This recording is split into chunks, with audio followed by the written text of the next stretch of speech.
Hello বন্ধুরা, welcome to my canvas. কেমন আছো সবাই? আশা করি সবাই অনেক ভালো আছো।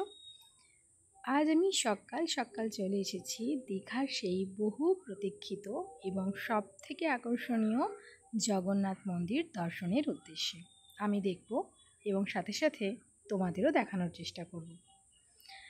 দেখো, আমি প্রবেশ করে গেছি মন্দিরের ভিতরে। এই হচ্ছে প্রথম মন্দির, যেটা সিংহদুয়ার বলা চলে।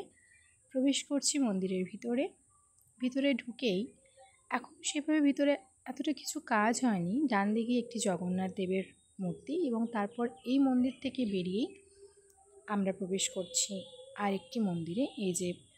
এই মন্দিরটা, এখানে স্বয়ং বিষ্ণুদেবের অবস্থান এবং তারপরেই এই মূল মন্দির, যেটা হচ্ছে জগন্নাথ দেবের মন্দিরের পুরো এরিয়াটা অনেকটা জায়গা জুড়ে। এটা হচ্ছে জগন্নাথ দেবের মন্দির।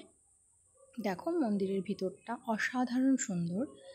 তার দেওয়াল বলো বা সাথে যে এই ফ্লোর, খুব সুন্দর যেই মার্বেলের কাজ এবং তার সাথে যে ফুলের যে কলকা, অসাধারণ। এবং যে ছাদ, দেখো কি সুন্দর কাজ। যদিও এটা রাত্রের লাইটে আরও সুন্দর লাগে, কিন্তু আমি সকালে এসেছি তাই লাইটের কাজটা অতটা বুঝতে পারছি না, কিন্তু নিজস্ব যে সৌন্দর্য সেটা খুবই।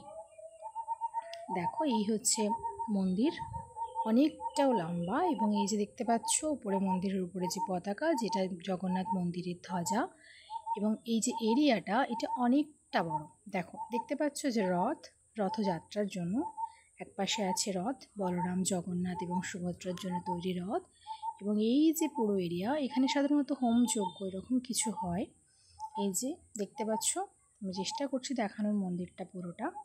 দেখো, প্রচুর লোকজনের ভিড়। এবং সবথেকে বড় বিষয়, যেই সময় আমি এসেছি এই সময়ে ছুটির সময়, তাই প্রচুর লোকজন। এই যে ফাইনালি দেখো, জগন্নাথ দর্শন করে নাও, প্রার্থনা করে নাও, আর আমার চ্যানেলটা সাবস্ক্রাইব করে দাও।